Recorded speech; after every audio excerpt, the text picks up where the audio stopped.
your boy Wes. I just wanted to give my quick video on this new Freddie Gibbs album with Alchemist, Alfredo too. And first off the riff, this is like my second listen, like listening to this album and shit. And I'm just gonna say, man, this album is fire. Like, I'm not even gonna waste y'all time. This shit is a fire fucking album. Way better than Alfredo 1.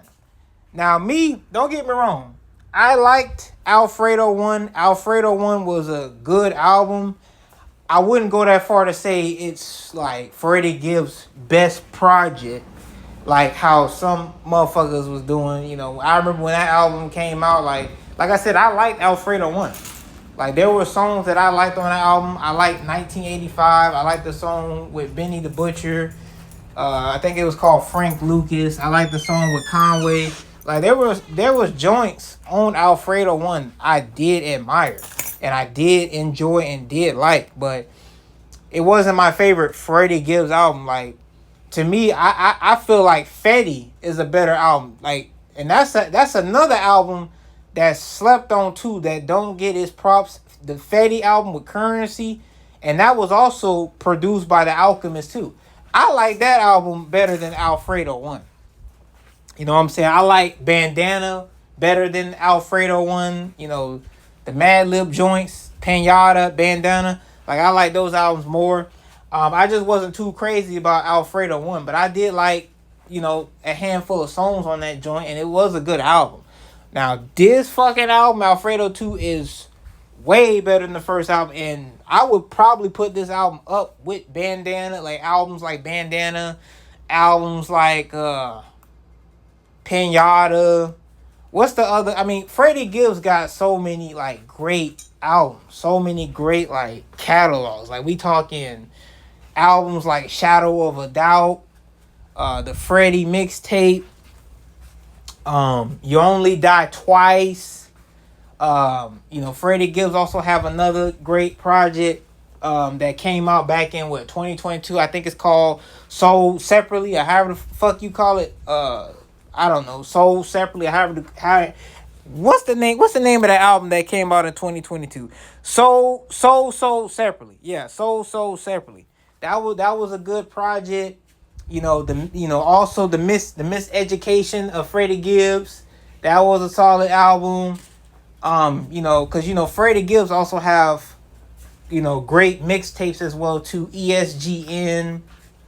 Like I said, his catalog is just very, very massive. Like, he's a very versatile type of dude. Like, Freddie Gibbs doesn't, get as much credit as he does. Like, a lot of people be talking about these artists, these rappers, but Freddie Gibbs is not like mentioned when it comes to like who's the GOAT of this generation, or like the top like rappers. But like, that nigga should be mentioned, because like his catalog is like impressive. Like, and we not even talking about the albums that he's done with Madlib, you know what I'm saying, or Alchemist. He's done other great projects. Hell, last year he dropped a banger. I think it was called You Only Die Once. That was a solid project. And this album is definitely a testimony, a testament that, Freddie Gibbs, man, like, the nigga don't miss, man. Like, his catalog is like, bruh, like, the nigga is consistent with great projects. And this album, bro, like 1995, the track 4 with Anderson .Paak, like, nigga, like, the song Feeling, the song Lavish Habits, like, the production on this damn project, like, it's not like, don't go in this album expecting some crazy, like, I mean, I'm not gonna downplay the production. The production on here was fire. Like, Alchemist, like, definitely, like, when Alchemist, like that's the thing about Alchemist. Like, he knows how to make great production when he wants to, when he puts the effort. And like, he did not disappoint on this album. Like, the production, the beats on this album is pretty laid back. It's drumless. Like, it's like that typical drumless style that Alchemist been doing, but it's like very, very different. It's like he's taking samples of R&B, a little bit of soul samples on this album, a little bit of Japanese samples. There's a lot of Japanese like innuendos in this album, you know, Japanese interludes, Japanese samples. And, you know, of course you have some other interludes like, you know, the production is just very laid back. It's very meditative, you know what I'm saying? It's very I don't know, spacey. You know, but it's like chill. So like don't go in this album like expecting some like high energy tracks. Like don't go in there expecting some mainstream or some 808s production. Like it's a pretty laid back. The raps that Freddie Gibbs is conveying on this album is pretty introspective. It's some deep shit, like high level, top tier rapping on an Alchemist beats. I give this fucking album a 9.5 out of 10. Like, I have no fucking complaints. The features on here were good. You have Larry June was on here. Now I'm not a big Larry June fan, but you know he did his thing on here. JID did his thing. JID did his thing.